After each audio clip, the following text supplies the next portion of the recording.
In this video, we will be taking you through the below threshold tender notice, giving some background on when and how the notice is to be used, and what information needs to be included when publishing one. A below threshold tender notice is a reduced version of the tender notice. It sets out that the contracting authority intends to tender for a below threshold contract. There is less detail required when publishing a tender notice for below threshold contracts in comparison to other procedures. This notice is compulsory in certain circumstances.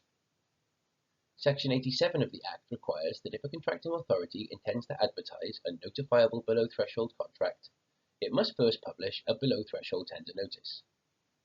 There is no requirement to publish a below threshold tender notice where the contracting authority invites quotes, proposals, or tenders from a closed group of pre-selected suppliers.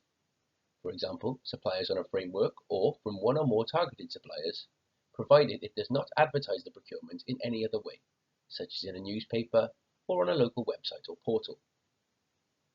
A notifiable below threshold contract is defined in Section 87 of the Act. For Welsh contracting authorities, different thresholds apply to those laid out in the Act, and full details can be found in the Procurement Wales Regulations 2024. But in broad terms, for Welsh contracting authorities, a notifiable below threshold contract can be considered as a contract or framework for the supply of goods, services, or works to a contracting authority that has an estimated value of between £30,000 including VAT and the appropriate threshold as laid out in Schedule 1 of the Procurement Act, and is a regulated below threshold contract as laid out in Section 84 of the Procurement Act, which excludes contracts which are an exempted contract, a concessions contract, or a utilities contract. The following is a summary of the information required when completing a below threshold tender notice. A full detailed breakdown of all the information required can be found in Regulation 25 of the Procurement Wales Regulations 2024 and the associated guidance. The required information is information about the contracting authority, the title of the procurement, the unique identifier relating to the procurement and, if applicable, the framework or dynamic market under which it was awarded,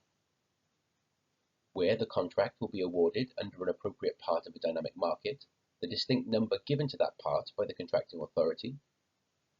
information relating to the subject matter of the contract, the total estimated value of the contract, information on how tenders may be submitted and the date by which they must be submitted,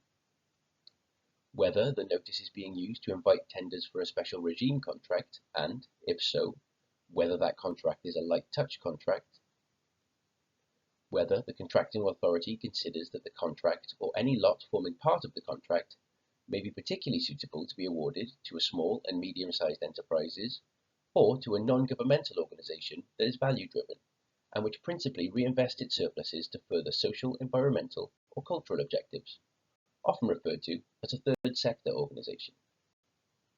An explanation of the criteria against which the award of the contract will be assessed, and a description of any conditions of participation in relation to the award of the contract.